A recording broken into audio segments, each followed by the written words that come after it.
Hey everyone, my name is Kevin Owocki. I am the quadratic spokesmeme at Gitcoin.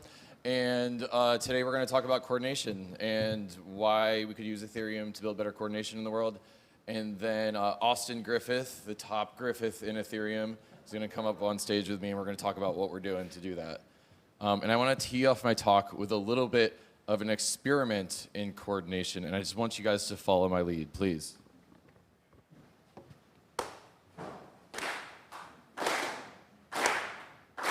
Developers, developers, developers! Thank you. This is my Steve Ballmer moment at ETHCC right here. I had the sweaty pits last night at Rave, but not today. We basically just experimented in a protocol for human coordination.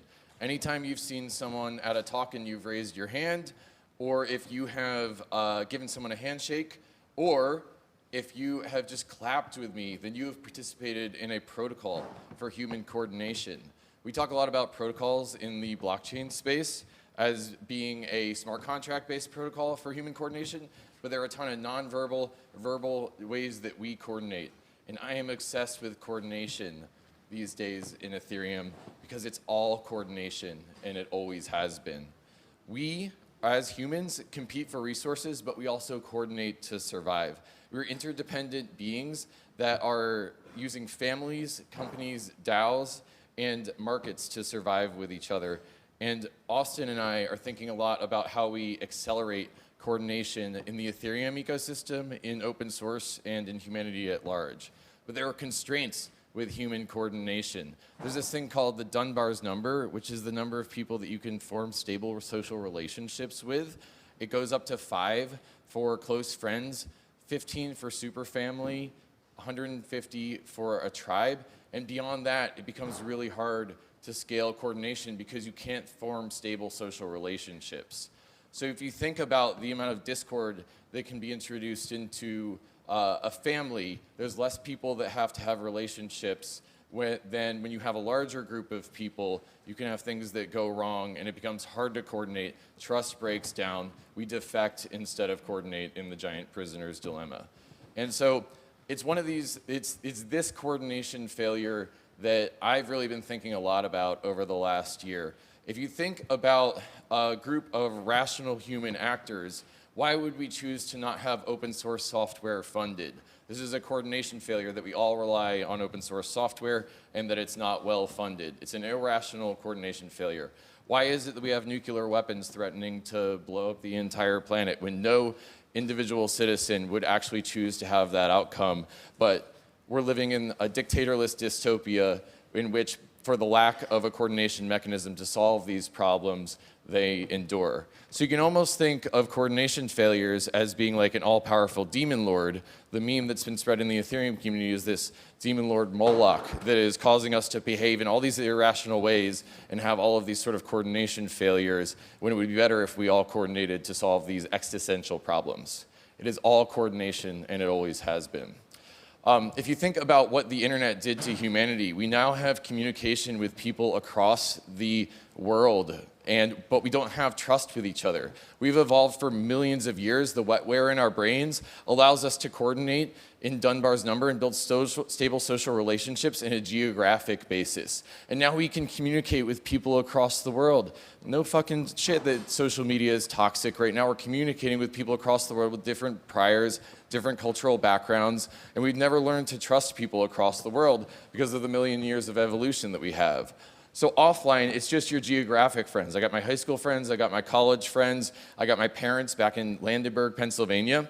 But online, I've got my Reddit friends, I've got my Ethereum friends, I've got my designer friends, I've got my friends that I LARP with, which is all of you. We're all LARPing.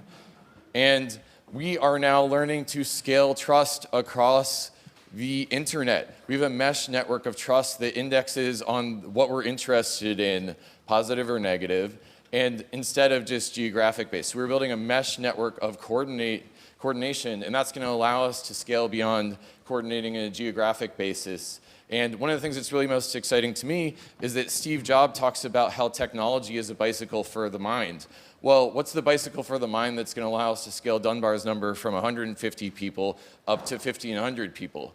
You know about 7 degrees of Kevin Bacon? What if we could all coordinate with 1,500 people instead of 150 people? How much more just and good could human society be if we could all coordinate and have stable social relationships with more people? It is all coordination, and it always has been. It always has been. One of the things that's most interesting to me about coordination is learning about multipolar traps, basically prisoner's dilemma, in which two people have to decide whether or not they want to coordinate. There's a famous game theoretic example of a coordination failure called a prisoner's dilemma, in which two people are arrested for committing a crime, and the police separate them from each other and try to get them to rat on each other.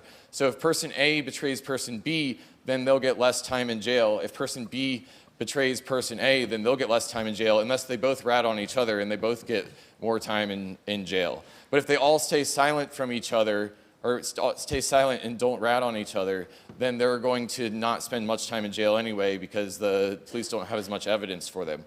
But for lack of a better coordination mechanism, most people in this scenario, according to the game theoretic primitive, are going to actually turn on each other. And I think that this is sort of just such an example of irrational behavior that happens in groups of people because they don't have a way of coordinating with each other. It is all coordination, and it always has been. I believe that we can solve coordination failures with Ethereum, and that is the great purpose of Ethereum. When we hear Vitalik talk about what's in Ethereum past DeFi, I think that solving coordination failures is a better thing that we can do with this technology than just creating a decentralized casino. We now have transparent, immutable ledger in which the game cannot be changed on you. That's a better foundation for markets and for society. And Ethereum is a selling point for the hopeful. The kind of people who are tired of the shit with the industrial age, tired of all of the cruft that we inherited from the baby boomers, and want to build new institutions on top of this transparent, immutable ledger. We're not happy with the status quo, and we want to build better coordination. What if we could build a hero from all of the different projects in the DeFi space, all of the different money that's being created in the DeFi space, and we could create a superhero that could grow up and could fight Moloch for us? We could build a Megazord that could solve humanity's biggest coordination problems by scaling up Dunbar's number, by solving the prisoner's dilemma because we have a substrate for coordination, and hopefully making a better world because we've recognized that it's all coordination, and it always has been. One of the things that I'm really excited about with Ethereum is that software is eating the world, and open source software is eating Ethereum. Open source software is being eaten by crypto, and our mission is to grow open source software and empower open source software developers to be able to quit their job at Chase Bank and to go work for the open internet on open source software. What if we could make a shelling point for hundreds of thousands of software developers to come work on public goods, to come work on coordination failures instead of just private profit? There will be profit, but there will also be solving of the externalization of problems that we've had before. And so what if we could create a shelling point for the hopeful in crypto in which we solve coordination failures, we economically empower open source software developers. Then, since software is eating the world, we use that to pill software developers across the world, and then we create a better world, a better coordination mechanism for the entire world. I just happen to be the founder, or the quadratic spokes meme at Gitcoin, which has its fingers in a lot of these different pies. In the Ethereum ecosystem, we've done $13 million worth of grants in the Ethereum ecosystem. We do hackathons to pull developers into the ecosystem. We want to pull developers into the ecosystem so that they can work on public goods. And my big dream with Ethereum is that we create a DAO of DAOs, where basically all of these tokenized projects rise and fall in utility along with each other. And I think it's really exciting to think about, as opposed to traditional markets where the S&P 500, everyone has their market share that they're trying to optimize for with each other. What if we all coordinated so as an ecosystem we can rise and fall together? So I think for designing the evolution of trust, Nicky Case had a really interesting game that he published on the internet that basically game theoried out that in order to evolve trust with a group of humans, you need to have repeat interactions with these humans. So basically, like, if I flick you off in traffic, it's probably because I think that I'm never going to see you again. If I do it at ETHCC, I'm probably just tired because I didn't get any sleep last night. Possible win-wins, we've got a lot of these in DeFi in the Ethereum space. This is a pie that's growing so fast, and we can all play positive-sum games with each other because of the possible win-wins and low miscommunication. This one's a hard one for me as a software engineer. It's hard to be communicative with people. But it's worth trying to do because it's all coordination, and it always has been. So, I would like to bring up my buddy, top Griffith in Ethereum, Austin Griffith. Oh my gosh, he's got so much charisma. What do I do? It's that coffee. So we're gonna launch a thing called Moonshot Collective, which is basically what it sounds like. We're gonna build more coordination tools faster in Ethereum, and I'm just so thankful to be partnered with my chief build officer, Austin Griffith. We're gonna blow it up. So Austin, tell us what the Moonshot Collective is. I think one key insight that I had when I first got into the space is I went too deep on my own project without getting any feedback. I didn't prototype quick enough. I just spent so many, so many. So I think a key piece here is we have to learn to prototype and throw things away and try things over and over again. And I think the stack even changes a little bit when you're doing that level of prototyping. So yeah, looking at this loop, we start with a hypothesis. We do an experiment. Then we test our results, and then usually we throw it away and we learn from it and we try again. And we just have to keep that flywheel going. What do we call it when a moonshot doesn't make it? It's a moonshot. It's a moonshot if it doesn't make it. And we should celebrate our failures. Celebrate your moonshots. Even if they don't work. The reason why Austin and I are doing this together is that Austin runs scaffold.eth. It's basically the Ruby on Rails of the Ethereum ecosystem, and it's going to allow us to spin this flywheel faster. Gitcoin DAO has access to a ton of capital. We have access to a ton of talent, and we also have tools to coordinate. Did I mention that it's all coordination and that it always has been? I did, yeah. Thank you for someone answering that. So as we go through this, like prototyping, this market validation, there's a lot of stuff that the slide shows it perfectly. We have to start with market validation. We have to prototype. We have to grow, and then eventually decentralize if it does get that stick. But it takes time, and you got to try things, and you got to celebrate your moonshots. And the moonshots, the ones that make it are the ones that are going to change the world and are going to help us coordinate better. And for us, it's just building that Schelling point of the hopeful and the builders in the space that are going to come together, join our monthly calls, go into pitches, go into team formation exercises. Austin and I, between us, have tens of thousands of software engineers that we're trying to route to the right projects. So if you're a project that's looking for software engineers, we'd love to have you come. Come check out the Moonshot Collective. So basically, I'm going to do a couple pitches of projects that are on our backlog. There's 20 projects on our backlog, and I'm inviting all of you guys today to add to our backlog on moonshotcollective.space. One of the things that I want to see us build is basically a token and talent swap marketplace. So basically a place where we can share job descriptions, partnership proposals, and token swaps proposals with other DAOs. And so basically the idea is that Gitcoin can help empower this because we have an audience of 200,000 software developers, and we can help you bootstrap a token swap marketplace. And I just imagine a world in which we've got a mesh network of projects that can actually compete to out-coordinate each other. So basically, token swaps, the ultimate result is that we're all this mesh network of DAOs that is rising and falling together. And it's just someone creating that place for those token swap proposals to live intra-DAO, in between DAOs. And maybe we'll add some fun mechanics around staking or basically upvotes or curation using crypto economics. So if you're a builder that wants to build a token swap marketplace with us, or if you're someone who wants to do token swaps, then I'd love to talk to you more. That's my pitch. Come join us at Moonshot Collective if you want to help build that, or if you have a pitch of your own. Austin, what's your pitch? Well, I'm hoping these pitches kind of help us get an idea of the things that we're looking for. And I want to zoom in on even open source is not good enough. Open source. Even if you're open source, it's still not good enough. It needs to be hella forkable, right? Something that you build, someone else needs to be able to take that and create 6 different other versions of it and see what else can get better product market fit. So with Scaffold ETH, we spend a lot of time creating a good template for something, a good starter kit for something, and then we can use that as a starting point to quickly spin up a lot of other things. So right away, a good GTC starter kit for Scaffold ETH. My dude Viraz has one put up, and then from there, we've got delegate communication, like my delegates of my people who have delegated their GTC to me to make decisions for them. I have really no great way to communicate with them. And if we could set up some kind of thing where my delegates could sign my, yeah, there we go, we got a delegate. Wouldn't it be great if you could send a message up to me now and then like, hey, don't do that, or hey, let's lean this way, right? And so I feel like that's a great first step and a good little component to have delegate communication.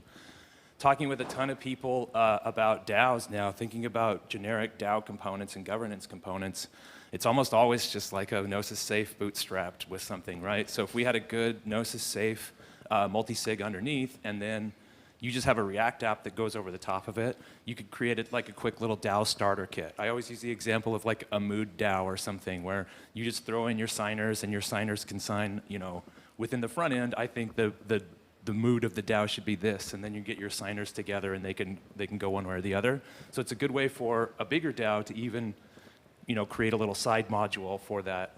And that leads to the Moloch and the minions and stuff. But another one is a good Moloch starter kit, right? Like if you could quickly spin up a Moloch and have that as one, and then kind of start bringing in the minions and stuff. And that's a shout out to Isaac, who's working on that too. So yeah, an important coordination tool, Moloch DAO, as well. That's right. Yeah. That's right. It's all coordination. It always has been. Yeah. Yeah, even like a game, right? So hopefully this has given you an idea that we're just looking for generic components to help experiment and make coordination better, fund public goods. A good way to do that might be a game, right? If we could come up with a game that kind of pits people against, or DAOs against each other in an adversarial way that might be more like the real world, but it's still a game. So those are my pitches, I think, Kevin. Totally, those are really exciting. If you're a builder who's looking to get into this space and you want to work with me in Austin, come look up moonshotcollective.space. Yeah, Austin's got the charisma body moves. I'm just like I'm the wave guy, yeah. We are really passionate about solving coordination failures, about solving public goods. I passed out some comic books about how Ethereum can be used to solve coordination failures, so pick one of those up on your way out. And in the meantime, please spread the meme. It's all coordination, and it always has been. We'll see you in the Moonshot Collective. Thank you, everyone. Moonshotcollective.space.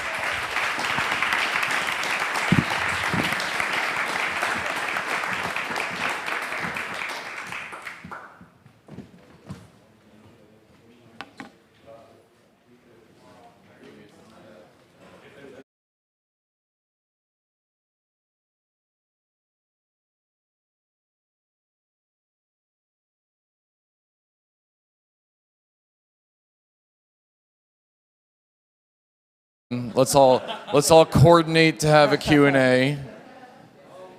Yeah, so I wanted to ask about the Gitcoin voting process for funding. So currently, I don't think it's decentralized enough. Okay. So I wanted to ask you, have you ever considered improving on that? Have you heard of maybe Macy, and what are your thoughts and opinions and problems that you stumbled upon if you even thought about decentralizing? So when you say the voting in Gitcoin is not decentralized enough, you're not talking about the DAO and the way that GTC is released from the treasury. You're talking about quadratic funding. Yeah, itself. yeah. Cool. Also, by the way, like I bait and switched you guys because I was going to give a talk about quadratic funding and then I didn't. So thank you for coming anyway. Yeah, so Macy is amazing. I really love CLR Fund and what Orian's doing. Austin is working on a QF mechanism for Build Guild. I think it's really important that we co-evolve quadratic funding together. And Gitcoin's implementation is not perfect. We are spinning up D grants, which is basically an IPFS-hosted version of Gitcoin grants that is more decentralized, and we're looking at Macy.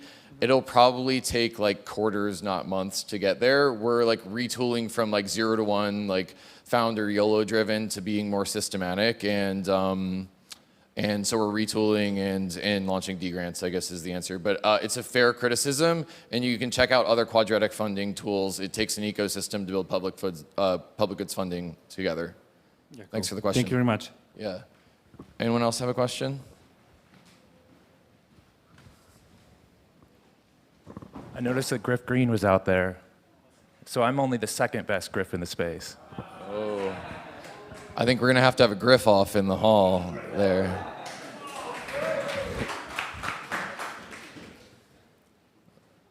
All right. Is it all coordination, everyone? It always has been? Thank you so much. Oh my gosh. What's your question in the back?